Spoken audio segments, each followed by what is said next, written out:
My name is Emma. I am 28 years old, and I live in a quiet neighborhood in Chicago called Lincoln Park.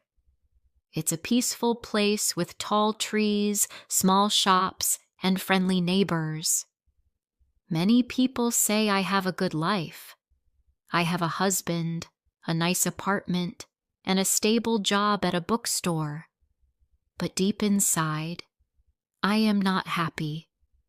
Every day, I wake up with a heavy heart. 1 year ago, I made a big mistake. I married a man named Leo. He is 32 years old. Leo is a good man.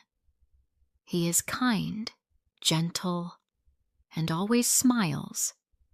But I do not love him. I married him not because of love, but because I was angry and sad. I wanted to forget my ex-boyfriend Alex, who broke my heart. I wanted to move on quickly, so I said yes when Leo asked me to marry him.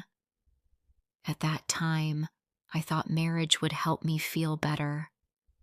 I believed that maybe love would come later, but love never came. And now, I am the one who is hurting. Leo does everything to make me happy. He brings me flowers on Fridays. He cooks dinner when I feel tired. He writes small notes and puts them in my lunch bag. He calls me my sunshine and always kisses my forehead. Many women would feel lucky to have a man like him. But I feel sad because I cannot love him back. One night we were sitting on the balcony. The stars were bright and the air was warm. Leo looked at me and said, "Emma, I know you don't love me yet, but I believe you will. I will wait. My love is strong enough for both of us." His words made me want to cry. He was so full of hope, but I had no hope inside me. I felt like I was lying every day. I smiled when I didn't want to. I said thank you when I felt nothing. I was living a life that didn't belong to me. My mother once told me, "Emma, love can grow with time. Marriage is not always about strong feelings. It is about kindness, respect, and patience." I tried to believe her. I tried to be patient. But every day, I felt more and more like a stranger in my own life. One Friday evening, Leo made a special dinner for me. He cooked my favorite dish, chicken pasta with garlic bread. He lit candles, played soft music, and even wore the blue shirt I liked. He said, "This is for you, Emma. Emma, you are my everything." I looked at him, smiled a little, and said, "Thank you." But inside, I felt empty. I could not enjoy the food. I could not enjoy the music. I felt like I was acting in a play, not living a real life. After dinner, Leo took my hand and said, "Let's go for a walk." We walked to the small park near our apartment. There, under the old oak tree, Leo had proposed to me 1 year ago. He smiled and said, "Remember this place? I told you I would love you forever." I looked at the tree, then at him. I wanted to scream, "I don't love you, Leo!" But I stayed quiet. I didn't want to hurt him. He looked so happy, so full of love, and I felt like a terrible person. That night, I couldn't sleep. I stared at the ceiling for hours. I thought about my life, my choices, and my heart, I asked myself, will I ever feel happy again? The next morning, my best friend Nina called me. She said, "Emma, your voice sounds tired. Are you okay?" I wanted to say yes, but I couldn't lie, so I told her the truth. "I don't love Leo," I said softly. "I married him because I wanted to forget someone else. But I feel trapped now. I feel sad every day." Nina was quiet for a moment. Then she said, "Maybe you need some space. Maybe time apart will help you understand your heart better." I shook my head. "It's not time, Nina. My heart just doesn't feel anything for him." Later that day, I sat with Leo on the sofa. I tried to speak. "Leo," I said, "I need to talk to you." But before I could say more, he stopped me. "I know what you're going to say," he said quickly. "Please don't give up on us yet, Emma. I still believe we can make this work." His eyes were full of hope again, and I felt worse. I didn't want to destroy his hope, but I knew I couldn't give him what he needed. I felt tired, like I was carrying a heavy bag every day. One Sunday, Leo asked me something that shocked me. "Emma," he said, "do you want to have a baby? I think it will bring us closer." I froze. I didn't know what to say. The idea of having a child with someone I didn't love scared me. I looked down at my hands and said quietly, "I'm not ready, Leo." He nodded slowly. He looked hurt, but he didn't push me. That made me feel even worse. He was always gentle, always kind, and I was always silent, always distant. That night, I wrote in my journal, "I feel like I'm drowning in this marriage. Leo is a good man, but I can't be the wife he deserves." I also wrote, "Sometimes I want to leave, but I'm scared. What will people think? Will they say I am selfish? Will they say I didn't try hard enough?" One evening, I packed a small bag. I planned to leave. I looked at Leo while he was sleeping. He looked peaceful. He looked happy. I stood by the door holding my bag, but I couldn't do it. I put the bag down and sat on the floor. I cried quietly. The next morning, Leo made coffee for me. He kissed my cheek and said, "Good morning, my love. I believe in us." His words broke my heart again. I wanted to scream, "Stop hoping!" But I stayed quiet again. I walked to the window and looked at the street. A dog was running, kids were laughing, and the sun was shining. The world was moving, but inside I felt stuck. I didn't know what to do. I didn't know how to fix my life. I only knew one thing. I couldn't live like this forever. Before I share the rest of my story, I want to ask you something. Where are you listening from? It gives me strength to know someone is hearing my words. Someone who understands. Please tell me in the comments. I would really love to know. The days passed slowly. I woke up every morning, made breakfast, went to work at the bookstore, came home, and smiled for Leo. But inside, I was tired. I was tired of pretending. One Saturday, Leo came home early with 2 movie tickets in his hand. He said, "Emma, let's go out tonight. Just you and me. I want to see you smile again." I nodded and said, "Okay." But I didn't want to go. I just didn't want to say no. That evening, I wore a nice dress and put on lipstick.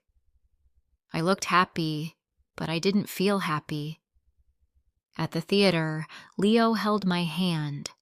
He laughed at the funny scenes. He looked at me often, hoping to see joy on my face. I tried to smile, but my smile didn't feel real. After the movie, he said, "That was fun, right?" Said, "Yes, it was nice."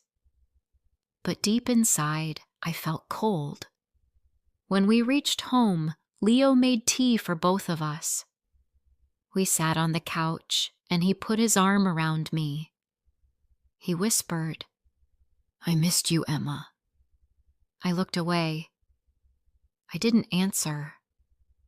I felt bad. I knew I was hurting him every day, not with words, but with silence.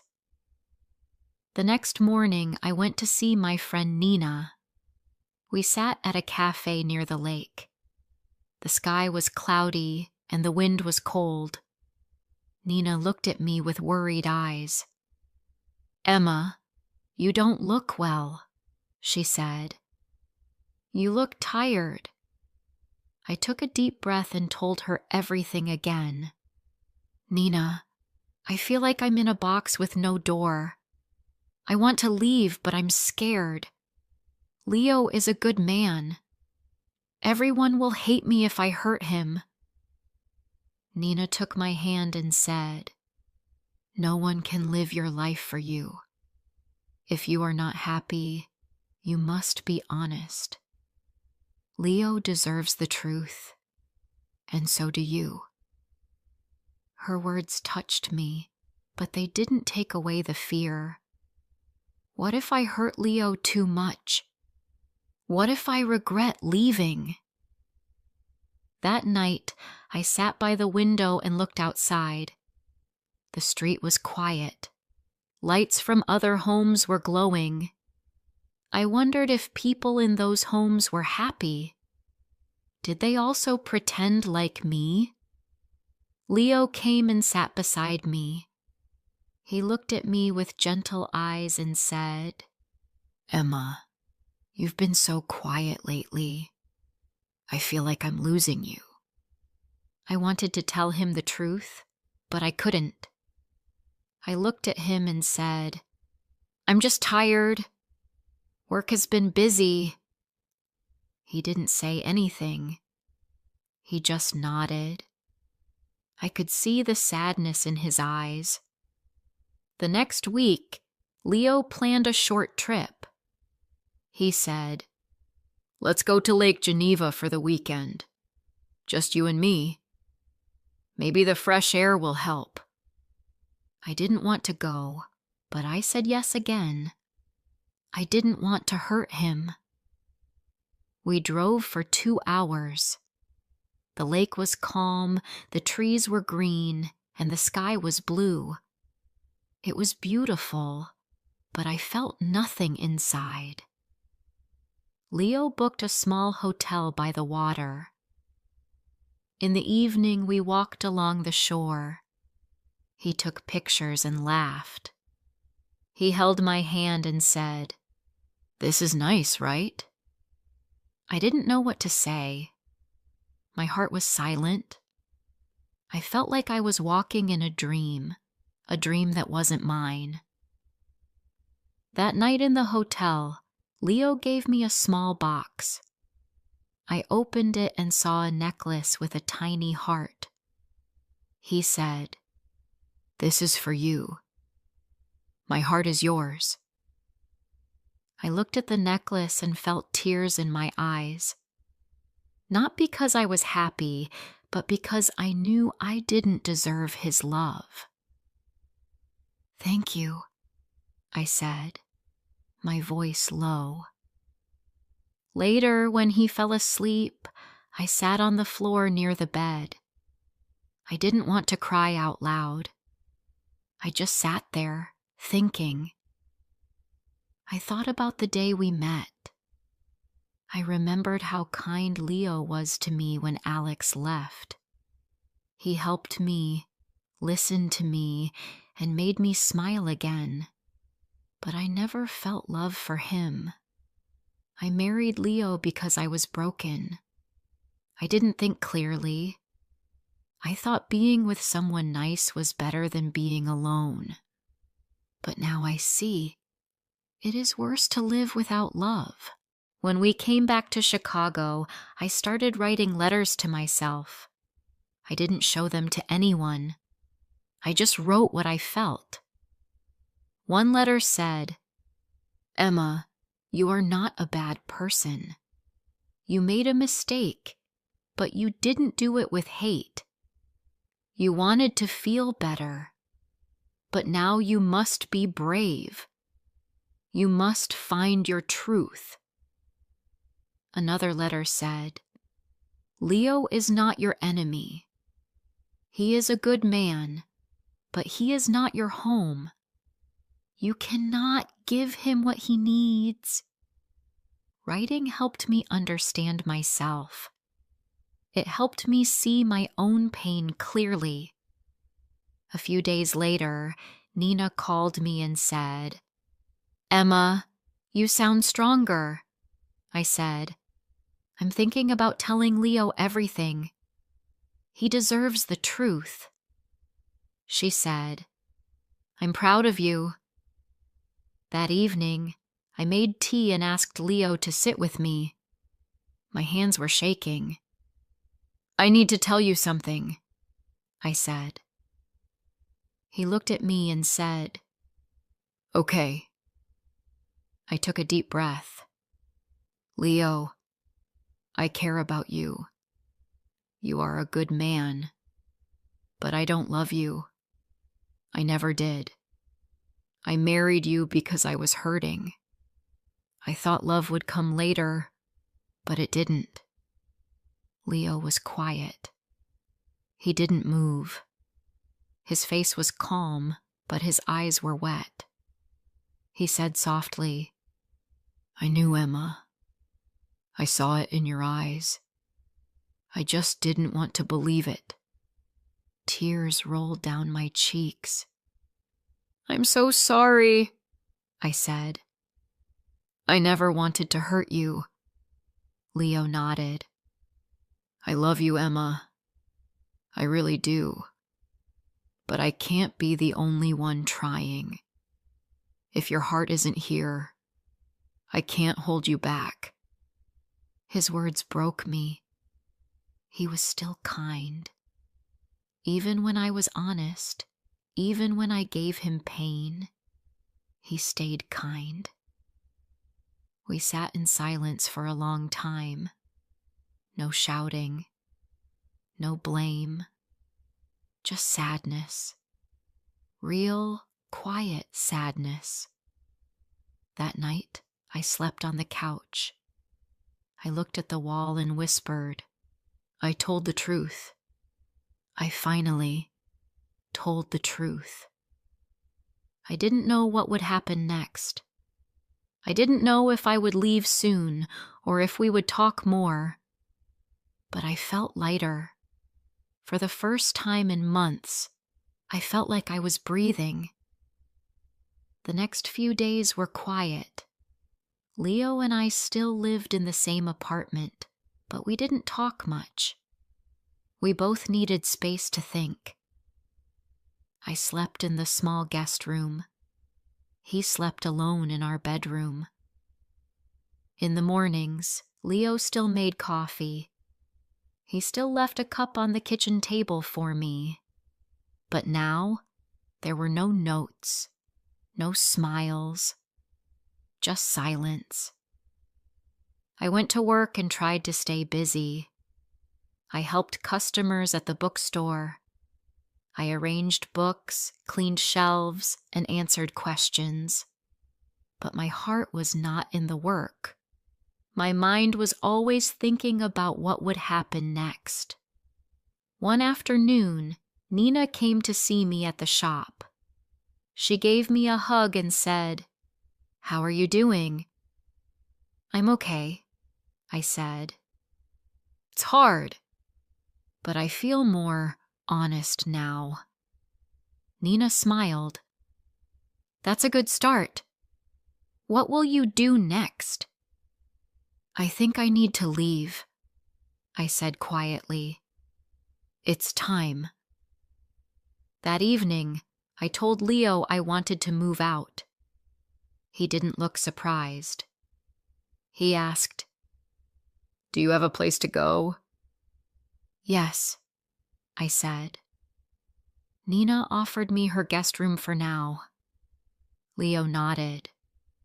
He was quiet for a moment. Then he said, "Emma, I'm not angry. I'm just sad. But maybe this is the right thing." I felt tears in my eyes. "I never wanted to break your heart," I said. He gave a small smile. "You didn't break my heart, Emma. I gave it to you freely. Even if you couldn't keep it, I don't regret loving you." His words were kind, but they made my heart ache. The next morning, I packed my clothes and a few books. I didn't take much. The apartment felt heavy with memories, even though we had only lived there for 1 year. I looked at the small things: his coffee mug, our wedding photo, the blanket we used while watching movies. Leo helped me carry my bag to the door. He said, "If you ever need anything, call me." I nodded. "Thank you for everything, Leo. You were always good to me." He looked at me one last time and said, "Take care, Emma." Then I walked out of the apartment. Nina was waiting in her car. She smiled and opened the door. "Let's go," she said. I sat beside her and we drove away. I didn't look back. At Nina's apartment, I sat in the small guest room and cried. Not because I missed Leo, but because I felt so many things: guilt, sadness, fear, and also a little hope. For the first time, I had made a choice for myself. I had said the truth. I had taken a step forward. The days passed slowly. I stayed at Nina's place for a few weeks. I helped her with cooking, cleaned the dishes, and sometimes watched movies with her. She never pushed me to talk, but she was always there when I needed to cry. I started going for long walks by the lake. I watched people walking their dogs, riding bikes, and drinking coffee on benches. I liked watching life go on. It helped me feel calm. One day, I walked into a small cafe and saw a flyer for a creative writing class at the community center. Something inside me said, "Try this." So I signed up. The class was small, just 8 people. We wrote stories and read them out loud. At first I was shy, but slowly I started to enjoy it. I wrote about my feelings, my past, and my hopes. One evening after class, I wrote something in my notebook. "I lost love before I even found it, but now I am finding myself." That sentence made me smile. A few weeks later, I got a message from Leo. He wrote, "Hi, Emma. I just wanted to say I hope you're doing well. I'm taking some time for myself too. I've joined a cooking class, It helps me stay busy. No pressure to reply. Just wanted you to know I'm okay. I stared at the message for a while. Then I replied, Hi, Leo. Thank you for your message. I'm glad you're doing okay. I'm in a writing class now. It's helping me too. Wishing you peace and happiness. We didn't talk again after that, but it felt good to say goodbye in a kind way. Months passed. I found a small studio apartment near the bookstore. It wasn't fancy, but it was mine. I painted the walls light yellow. I put flowers in the window. I hung a picture of the lake. Every morning, I made my own coffee. I sat at the window and watched the world outside. I felt lonely sometimes, yes, but I also felt free. I still thought about Leo.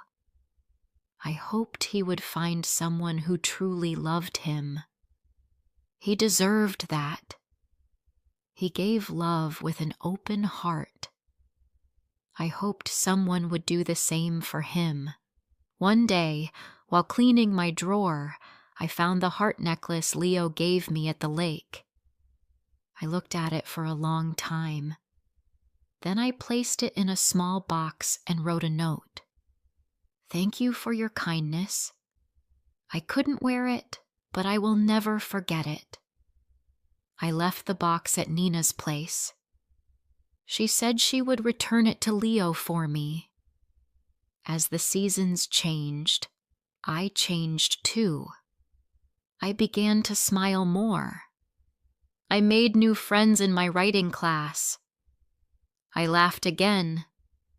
I started to feel like me. One night, I looked in the mirror. I saw a woman with tired eyes but a soft smile. A woman who had been lost but was now walking her own path. I whispered to myself, it's not a perfect story, but it's mine. I am still learning, still growing.